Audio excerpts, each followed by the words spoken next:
Okay, we have problems 11 through 16 in this video. Now, there's something that we have to talk about quickly. You have heard me say that we should not have a denominator with a radical. Now, I talked to Mr. Ellis about this, and this is true.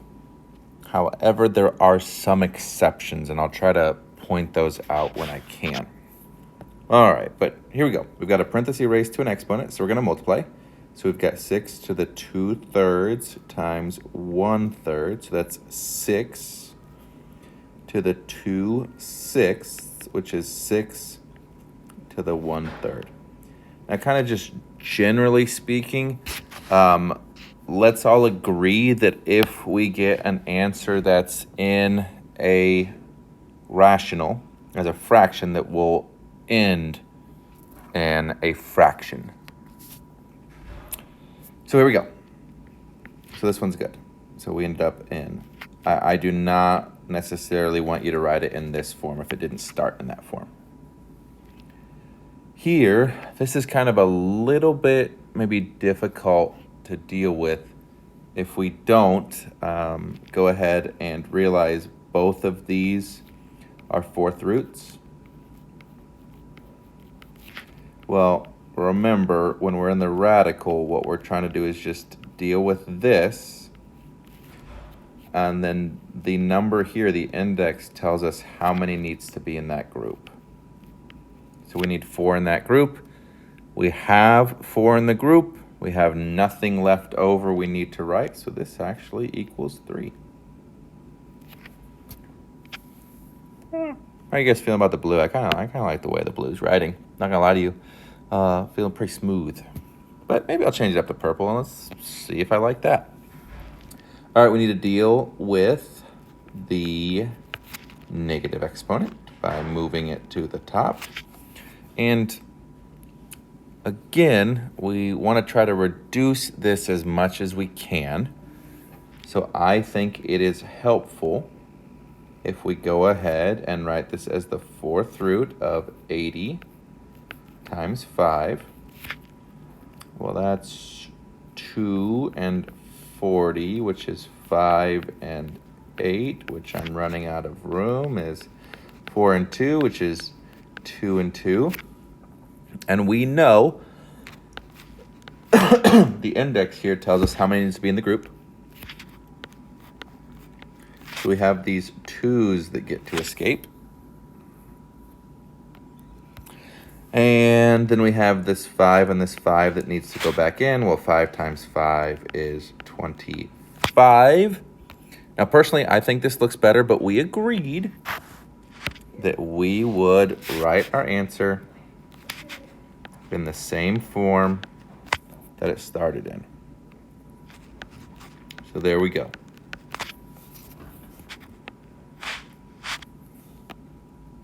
Now you'll see why this is important, because this is something that I didn't even know, that we'll learn and talk about here, that makes some of these really, really easy to deal with.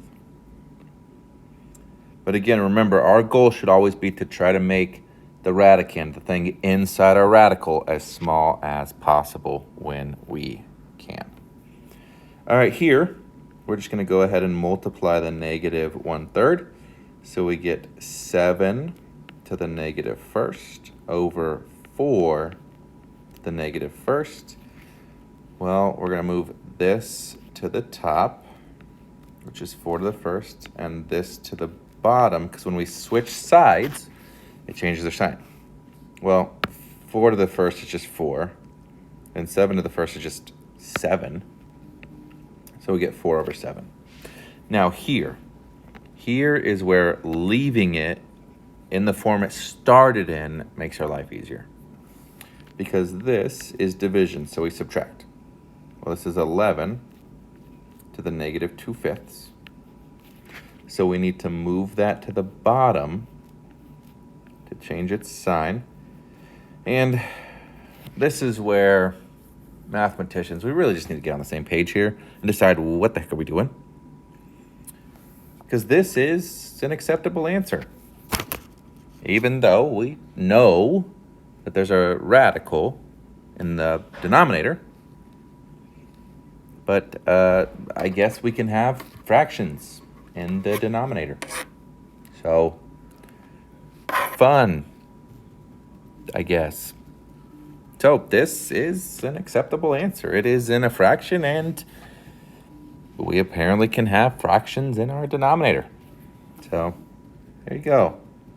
Have fun with that one. Here we go. We're going to distribute. So we get 16 to the negative 15/9. And that's times 5 to the negative 21/9. Well, that reduces to 6 to the negative 5/3 times 5 to the negative 7/3. Arrow over here. One thing that I have found helpful is to make these numbers have as small of a base as possible. 2 to the 4 is 16.